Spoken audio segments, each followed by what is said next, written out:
Ecosystem का तीसरा lecture है। प्रीवियस लेक्चर में हम लोग इकोलॉजिकल पिरामिड्स देख रहे थे। आज हम लोग इकोलॉजिकल पिरामिड्स के टाइप्स देखेंगे। इकोलॉजिकल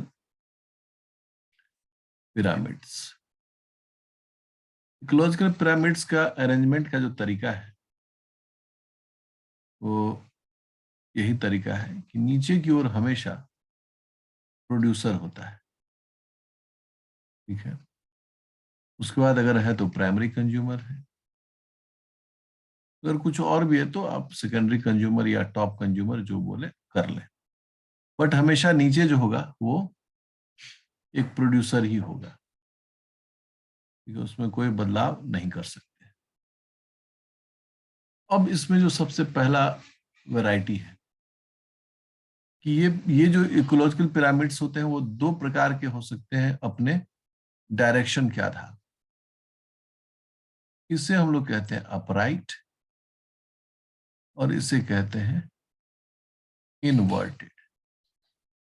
इसे कहते हैं अपराइट पिरामिड्स, नीचे ज्यादा ऊपर कम, और इसको बोलते हैं हम लोग इन्वर्टेड पिरामिड, नीचे कम है प्रोड्यूसर और कंज्यूमर ज्यादा है, इसको प्रोड्यूसर समझिए। तो इसमें सबसे पहला एग्जाम्पल है नंबर का। अगर संख्या की बात करें, एक एग्जाम्पल है ग्रासलैंड पिरामिड, ग्रासलैंड इकोसिस्टम। अगर ग्रासलैंड इकोसिस्टम को देखोगे तो सबसे ज्यादा क्या मिलेगा? ऑब्वियस सबसे ज्यादा घास ही मिलेगा संख्या में, ठीक है ना। तो देखिए सबसे ज्यादा आपको ग्रासेस मिल रहा है, उससे संख्या में कम क्या मिलेगा? उसको खाने वाला प्राइमरी कंज्यूमर, और उससे संख्या में कौन मिलेगा? उसको खाने वाला सेकेंडरी कंज्यूमर। देखते हैं घास खूब रहता है, एकदम जंगल है घास, मतलब जंगल तो नहीं बोलेंगे, मतलब घास ही घास है, ग्रासलैंड एरिया। उसको खाने वाले हिरन विरन जो है ग्रुप में है 600 700 ऐसे करके, करोड़ों अरबों की संख्या में घास है। और उसको उसका शिकार करने वाला बाघ, चीता, ये शेर, ये सब जो है बहुत उससे भी गिने चुने होते हैं। कहानी ऐसे भी होता है कि नहीं एक ही होता है शेर, ये सब तो कहने सुनने की बात है। वहीं पर एक ट्री इकोसिस्टम को देखें, ट्री इकोसिस्टम यह एकदम उलट जाएगा। क्यों? क्योंकि ट्री की जो संख्या है ना वो एक ही है। तो ट्री तो एक ही है, वन ट्री। उस पर रहने वाले प्राइमरी कंज्यूमर्स होंगे उससे ज्यादा ही होंगे, और सेकेंडरी कंज्यूमर्स उसको डिकम्पोज कर रहे हो या कुछ और कर रहे हैं, ये उससे भी ज्यादा हो सकता है। एक ऐसा भी डायग्राम बनता है और एक ऐसा भी डायग्राम बनता है। हम्म, हम्म, ऐसा भी डायग्राम बनता है। एक ट्री हो गया संख्या में तो बहुत कम हो गया ट्री। अब प्राइमरी कंज्यूमर बहुत सारे हो गए उसके, और सेकेंडरी कंज्यूमर उससे थोड़े कम, फिर भी इसको इन्वर्टेड ही माना जाएगा। ये अपराइट हो गया, ये इन्वर्टेड हो गया नंबर में, एक ही जगह। दूसरा है energy, energy flow. Energy flow सिर्फ अपराइट ही होता है, ओनली अपराइट। इसमें कोई इन्वर्टेड होने वाली बात ही नहीं, क्योंकि सबसे ज्यादा एनर्जी को कौन फिक्स करेगा? सबसे ज्यादा एनर्जी को फिक्स करेगा प्रोड्यूसर। मान लो 1000 जूल फिक्स कर रहा है, प्राइमरी कंज्यूमर के पास क्या होगा? 100 जूल आएगा। सेकेंडरी कंज्यूमर के पास क्या होगा? 10 जूल आएगा। तो यह हमेशा अपराइट ही होता है, इसमें कभी भी इन्वर्टेड नहीं होता है। तीसरा जो इसमें टाइप है वो है बायोमास का। बायोमास में दोनों आता है, अपराइट पिरामिड भी एंड इन्वर्टेड पिरामिड। अब आप देखिए ना, अगर ट्री को लें, अ ट्री, एक ट्री में, इसका हमेशा अपराइट बनेगा। क्यों? क्योंकि ट्री का अगर वजन देखोगे केजी है। क्या उस पौधे पर रहने वाले प्राइमरी कंज्यूमर 1000 केजी के हैं? या सेकेंडरी कंज्यूमर जो शिकारी चिड़िया है, क्या वो 1000 केजी के हैं? नहीं है। जितना आप उस पर प्राइमरी कंज्यूमर ढूंढिएगा, वो उस पेड़ पर, अब पेड़ पर चढ़ के तो हिरन नहीं न खाएगा। तो पेड़ के पत्तियों को खाने वाले कौन होंगे? पेड़ को पत्तियों को खाने वाले, उसके फल फूल को खाने वाले कुछ उड़ने वाले चढ़ने वाले जीव जंतु ही होंगे। बानर हो जाएगा, कुछ चिड़िया हो जाएगा, यही सब होगा। तो जमीन पर तो है ना कि, क्योंकि पेड़ तो है भाई इस तरह से ना। अब हिरन अगर यहाँ आएगा तो हिरन तो बेचारा नीचे ही देखेगा ना, तना नहीं चाहेगा। तो इसकी, अब मान लो बोलोगे नहीं सर, मान लो कि जिराफ आ जाए, उसका क्या कहते हैं? तो कितना जिराफ है? 10 ठो 12 ठो होगा। तो हमेशा ये बायोमास में प्लांट जो है खूब भारी हो गया, कहानी बदल जाएगा। दूसरा, अगर इसमें हम देखें अपराइट में, तो ग्रासलैंड भी देख सकते हैं।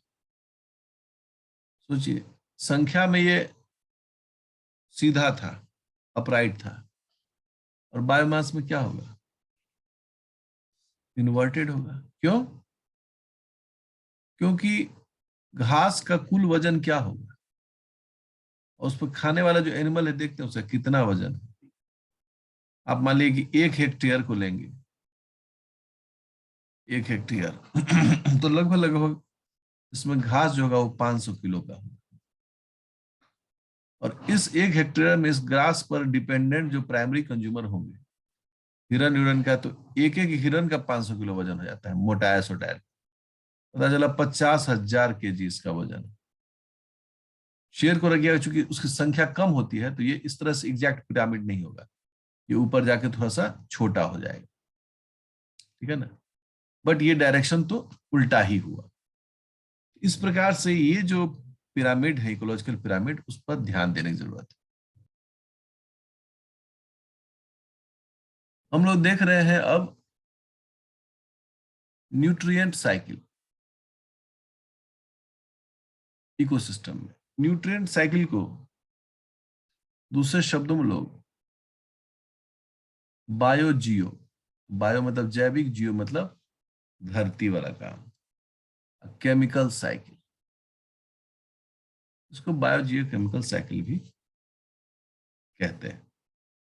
न्यूट्रिएंट में, चूंकि हम लोग मानते हैं कि खाद्य पदार्थ जो है वही न्यूट्रिएंट है, लेकिन जो भी मैटेरियल है इस धरती पर और जिससे एक जीवन बन सकता है, वो सब न्यूट्रिएंट कहलाता है।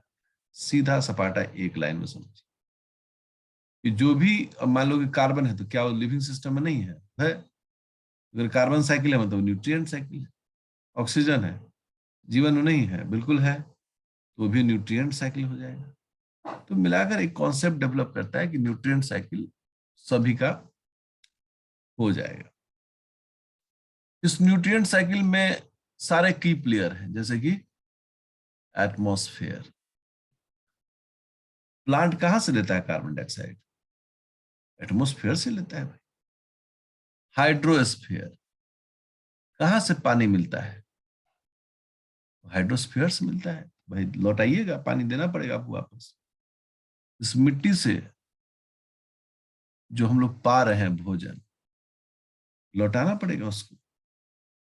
और ओवरऑल जो हमारा बायोस्फीयर है, उस बायोस्फीयर से जो लिए उसको लौटा दीजिए तरीके से। यही इस बायोजियोकेमिकल साइकिल का मेन मोटो होता है।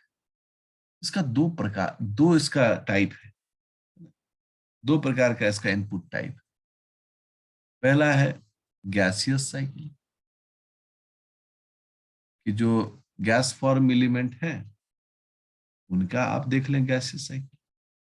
और दूसरा है सेडिमेंटरी साइकिल, भाई जो गैस में नहीं है, किसी सॉलिड फॉर्म में है। अब कैल्शियम कहां से गैस में मिलेगा? कैल्शियम तो आपको सेडिमेंटेशन के द्वारा ही मिलेगा।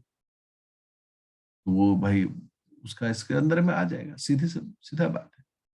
एक बड़ा इसमें पॉपुलर मॉडल बनाया गया है कि हर एक एलिमेंट का, कोई भी एलिमेंट लेंगे आप, उस एलिमेंट का दो घर होता है। एक होता है उसका रिजर्वायर, इसको क्या कह रहे हैं, रिजर्वायर। रिजर्वायर जहां पर कोई स्टोर रहता है, जिस देखते कैसे है, कोई जो कोयला का एरिया है, वहां क्या है, धरती के नीचे कोयला एकदम भरा हुआ है, परत के परत। हम्म जहां चूना पत्थर मिलता है वहां एकदम कैल्शियम कार्बोनेट भरा हुआ है, वो सब उसका रिजर्वायर हो गया। और दूसरा जो उसका छोटा छोटा छोटा छोटा जो अब घर बनेगा, वो उसका क्या, कौन सा इलाका है, यह वह इलाका है जहां पर उसको यूज किया जाता है। मतलब जो हम रिजर्वायर नहीं कहेंगे, बल्कि इनका ये बोलेंगे क्या, कि यूज्ड यूज्ड पार्ट। मान लो कैल्शियम का रिजर्वायर, हमको कैल्शियम कितना चाहिए, वो तो 2.5% कैल्शियम चाहिए बॉडी मास का। तो हमको उतने ही से मतलब है कि हमको 2.5% मिल जाएगा, हमारा जिंदाबाद हो जाएगा। अब इसको एक न्यूट्रिएंट साइकिल का मॉडल है, ठीक है, a general model of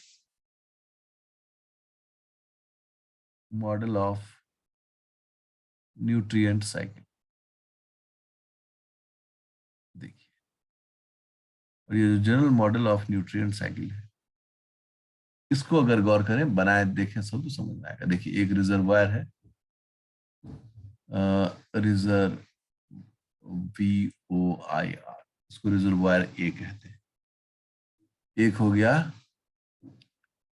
reservoir B, एक हो गया रिजर्वायर, रिजर्वायर समझते ना, जहां सुरक्षित रहता है, सी। और एक हो गया रिजर्वायर डी। अब ये चार इलाके, ठीक है। पहला जो इलाका है रिजर्वायर का, यहां पर क्या संरक्षित है, क्या अवेलेबल है, यहां organic materials, organic materials, organic materials available as nutrient. ये रिजर्वायर ए की बात है। रिजर्वायर बी क्या है, यहां ऑर्गेनिक मटेरियल नॉट अवेलेबल, या अनअवेलेबल लिख देते हैं, अनअवेलेबल एज न्यूट्रिएंट। मतलब इस रिजर्वायर में ऑर्गेनिक मटेरियल ही है, लेकिन वो हमारे काम का नहीं है, डायरेक्ट काम का नहीं है। रिजर्वायर सी के बारे में क्या कहते हैं, inorganic nutrient, inorganic materials available as nutrients.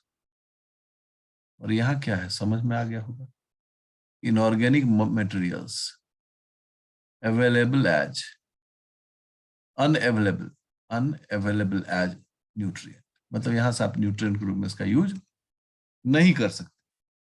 अब मन में आएगा सवाल कि सर ऐसे रिजर्वायर का कोई नाम होगा क्या, कुछ एक का भी एग्जाम्पल होगा, कौन सा रिजर्वायर इसके अंदर में आएगा।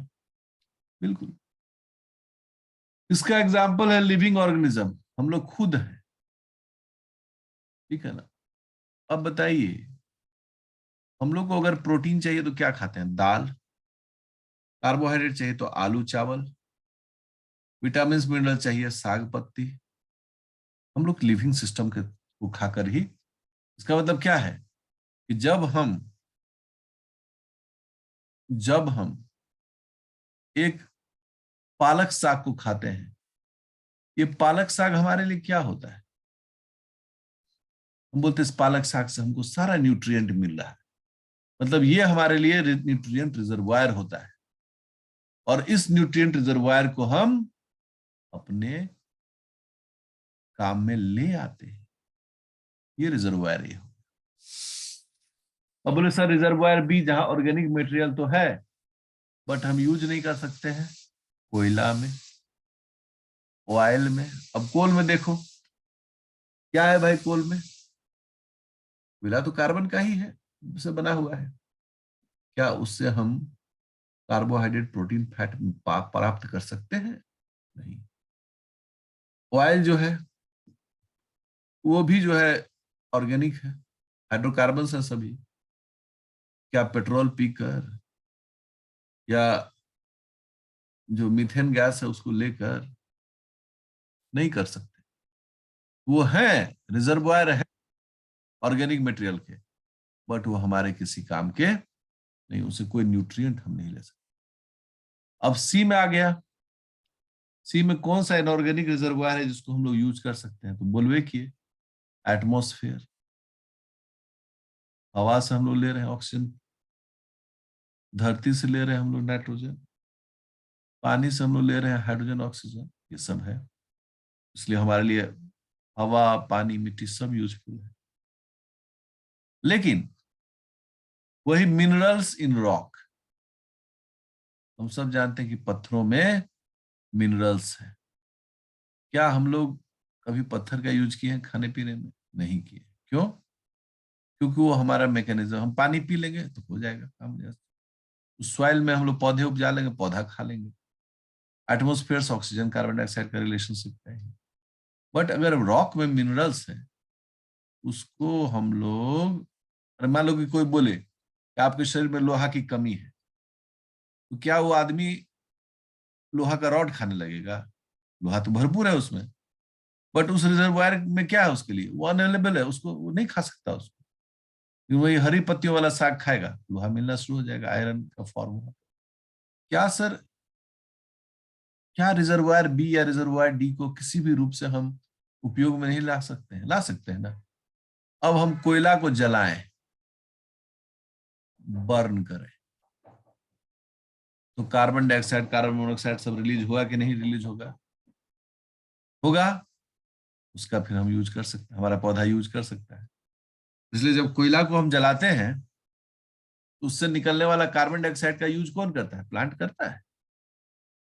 बट वो मात्रा प्रकृति में नेचुरल रिजर्वायर से ज्यादा है, इसलिए वो पॉल्यूशन भी क्रिएट करता है। क्या सर हम मिनरल वाला जो रॉक है उससे इनऑर्गेनिक मटेरियल ले सकते हैं? ले सकते हैं भाई। लेने का तरीका है क्या? वीदरिंग। क्या होता था कि गांव में कुआं कुआं रहता था, और कुआं का जो चारों तरफ ईंटा लगाया जाता था ना, वो सुर्खी चूना पर लगाया जाता था। चूना और सुर्खी मिलाकर उसको सेट किया जाता था। और जब बरसात में पानी पूरा भरे उसमें, वो चुनवा उसमें से रिसता था उस पानी में। पानी का होता था प्यूरिफिकेशन, पानी अल्कलाइन हो जाता था। बढ़िया सोर्स, गदगद मन। तो विदरिंग के द्वारा हम ले सकते, लेकिन डायरेक्ट हम मिनरल को चाहेंगे कि पत्थरवा को चाट लें मिनरल मिल जाए, इज नॉट पॉसिबल। विदरिंग मतलब क्या है? जिससे मिट्टी बन जाता है पत्थर से, और soil is formed, withering of rocks form soil. इस प्रकार से ये काम होता है। और इन दोनों के बीच में भी रिलेशनशिप है। ये इंटरकन्वर्टेबल हो सकते हैं फोटोसिंथेसिस, रिस्पिरेशन के द्वारा। है वो सांस ले रहा है, सांस छोड़ा, कार्बन डाइऑक्साइड दे दिया, ऑक्सीजन ले लिया, कार्बन डाइऑक्साइड दे दिया। तो रिलेशनशिप इसके बीच में है। जैसे कार्बन साइकिल करें, कार्बन साइकिल में हमको जानकारी चाहिए कि ए रिजर्वायर ए क्या है? तो हम लोग बोलेंगे कार्बोहाइड्रेट है। कार्बोहाइड्रेट में कार्बन है, प्रोटीन्स में कार्बन है, लिपिड्स में कार्बन है, और फिर ये न्यूक्लिक एसिड्स में कार्बन है, विटामिन में कार्बन है। ये सभी है रिजर्वायर ए के सोर्स। रिजर्वायर बी में कहा कार्बन है? Carbon dioxide in air. हवा में क्या है? कार्बन डाइऑक्साइड है। अगर मिथेनोजेनिक बैक्टीरिया हो तो मीथेन इन एयर या मार्श, दलदल, वहां से मीथेन ले लेगा। मतलब कि हम इस रिजर्वायर के बेसिस पर ही बात शुरू कर देना, हमारा काम हो जाएगा। काम नहीं होने वाली कोई बात नहीं कि रिजर्वायर ए क्या है, बोले रिजर्वायर ए ऑर्गेनिक मटेरियल लिविंग बॉडी में, तो क्या होगा, कार्बोहाइड्रेट, प्रोटीन, लिपिड, फैट्स। अब बी मतलब क्या हो गया, इनऑर्गेनिक। तो कार्बन डाइऑक्साइड इनऑर्गेनिक है, उसमें कार्बन है, ऑक्सीजन, हाइड्रोजन थोड़े है। हाइड्रोजन रहता तो कंप्लीट ऑर्गेनिक हो जाता, हाइड्रोकार्बन हो जाता, तो है नहीं, तो भाई हवा में है। ठीक है। और इवन पानी में भी डिजॉल्व कार्बन डाइऑक्साइड रहता है। क्या ऑर्गेनिक मटेरियल कोयला के रूप में नहीं रहता है? रहता है भाई। तो रिजर्वायर, ये तो रिजर्वायर सी हो गया ना। रिजर्वायर बी जो है ना, उसमें क्या आ गया, कोल, ऑयल, नेचुरल गैसेस, ये सभी भी क्या है, कार्बन, कार्बन के सोर्स है, उस सब में कार्बन होता है। ठीक है। रिजर्वायर डी, क्या कहीं पत्थर वत्थर मिलता है, बोलते ना sir, calcium carbonate, CaCO3, carbon का सोर्स हुआ कि नहीं सर, सोर्स हुआ। सोडियम बाइकार्बोनेट, कार्बन का सोर्स हुआ कि नहीं हुआ, है ना भाई, है। ये सभी कार्बन का ही सोर्स है।